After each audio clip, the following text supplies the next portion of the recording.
What's up, everybody? It is Alex from Heavy New York. We are at Holo, if that's how you say it. I think that's how you say it. Yeah, I've never been to this venue before the show tonight. That makes two of us. But we got all the way from Seattle, Isenordal. I said it right? Close enough. Thank you guys so much for coming to our city tonight, and thank you for your time today. Yeah, our pleasure. Thanks for having us. Yeah, so Spectral Embrace has come out this year, about less than a year after Shores of Morning. So you guys clearly have been on a creative spree lately, right? Absolutely, yeah. Spectral Embrace is our acoustic album, our full length that we did following up that 2-song demo, Lugnasad, MMXVII. Thank you for saying it for me. Yeah, of course. So that was an acoustic album we did entirely. The composition there is viola, cello, 2 acoustic guitars, piano, accordion, and some acoustic drums that we worked out. This tour we're on is in support of our primary metal ensemble, though, so we weren't playing any of those songs tonight. Yeah. I mean, but it was interesting because, you know, I've listened to Shores of Morning and then compared that to Spectral Embrace. Doesn't exactly take a genius to figure out that it's very, very different. Yeah. Was that like intentional, or did it just happen that way? Right. Good question. So Carrie, the primary founding songwriter, has always wanted to have a folk set in addition to a metal ensemble, and so we didn't really know how to go about doing it. We just decided to write whatever we wanted to write and then perform whatever we could. And so oftentimes in the Northwest we'll play either versions of our band, but as far as making albums, we just do what we want to do. And that created, the full-length Shores of Morning and then the follow-up of Spectral Embrace as an acoustic album. That's really cool. And because I seriously hate the sound of that ice cream truck. It's kind of nice. That's gonna be mark my words, it's gonna be stuck in your head for the rest of the night. Probably. But being that the music was so like experimental, going from like a heavier album to like a more acoustic, atmospheric, was there a different emotion you could have been feeling when making each one? Sure. I think what we were able to tailor to was more of kind of honing in on the softer, more vulnerable emotions that we wanted to explore in Shores of Morning that might not have been as clearly relayed. The closing track, Cleansing Rites, kind of gets into that territory, and we were really happy to just take that a little deeper and explore it on a whole album. Yeah, absolutely. Now, having elements of orchestra and keys and screaming and clean vocals, I mean, is there like improv involved in your music, or do you have like a preconceived idea of what you want to do? The great cacophony. The great cacophony.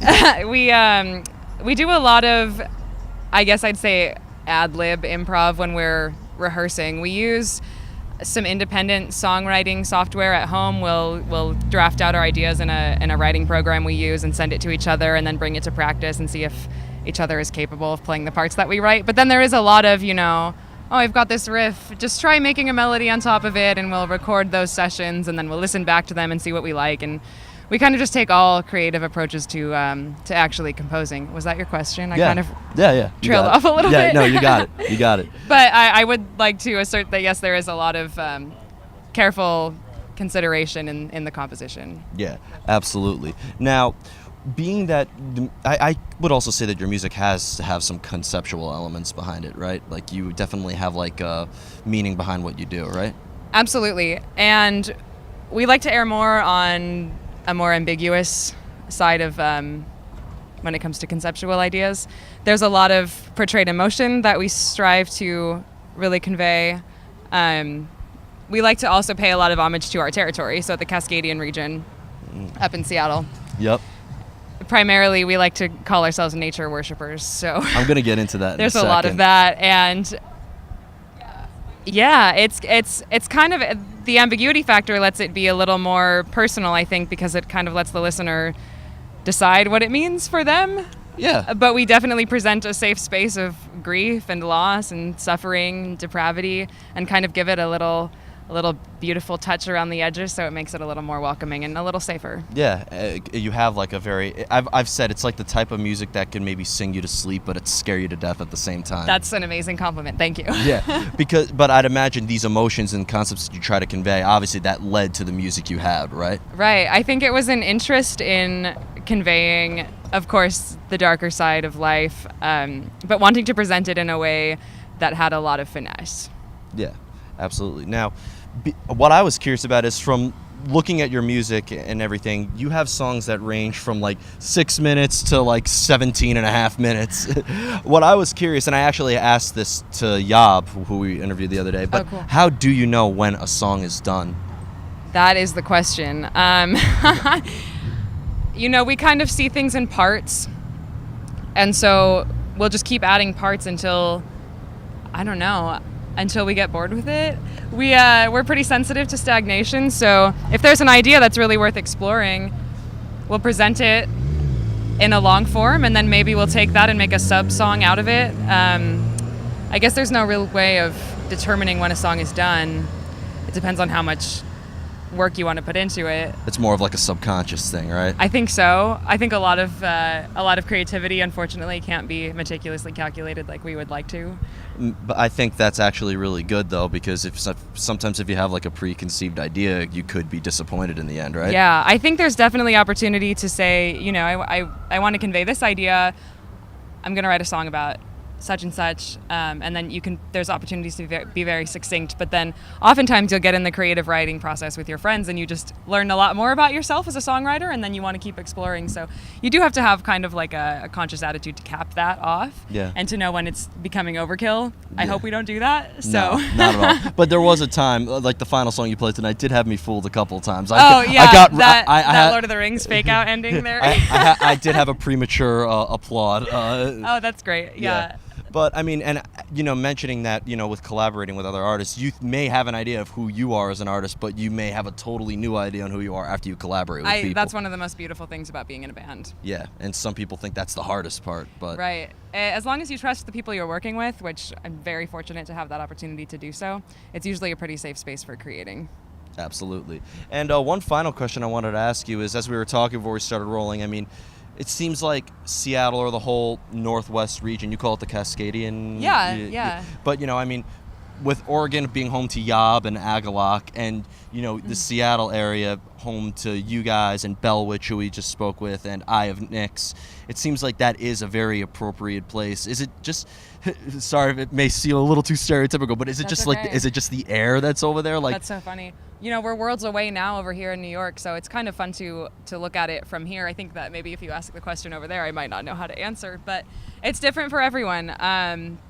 I don't know. We have different kinds of saturation in the air, where we've got the Pacific Ocean, we've got pine trees. Do you have pine trees here?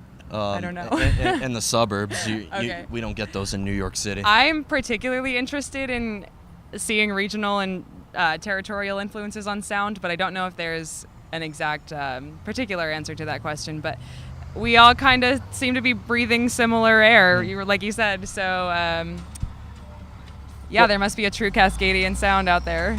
Well, it just seems like the style, when people hear Seattle and rock, obviously everybody's going to think of grunge. But, It seems like lately I have been thinking for the Cascadian region, like doom and avant-garde and... Yeah, I think I hear a lot of clean guitars coming out of here. There's not too much of, an overly saturated tone, which you might get in the South. This is just very personal observations.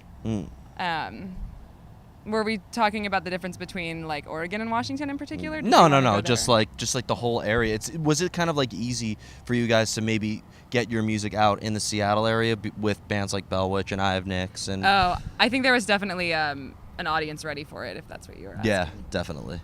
And the final question I wanted to ask you is, you're on this tour right now with Void Omnium. What could we be expecting for Isenordal? Cool. Well, we did just release a split with Void Omnia. That's out on Vendetta Records. So the last piece that we played tonight is the entirety of our half of that split. Oh, wow. It's been so phenomenal to be on the road with them. They're incredible. Let's see. I guess we're going to go back home in a couple weeks. I don't really want to, but... Nobody wants to. We have a couple shows lined up there. We're going to keep working on our acoustic records as well as the metal. We want to work on doing hybrid sets, hopefully. We'll hopefully have an album with both versions of the band. That's an interesting concept. Yeah, we're insatiable, so as long as there's more shows to be played and tours to do, we just want to keep writing and keep touring. So just hopefully a lot more of this. Excellent. Well, I want to thank you so much for your time, Marisa. Thanks, Alex. Yep. Everybody, we are here with Marisa of Isenordal. Be sure to pick up the latest record, Spectral Embrace. Pick up their other full-length album, Shores of Morning, and that split that I still can't pronounce. How do you say it again? Oh, the one we can't pronounce is the demo Lugnasad. The split doesn't have a name. It's our split with Void Omnia on Vendetta Records. Excellent. And we will see you next time on Heavy New York, everybody.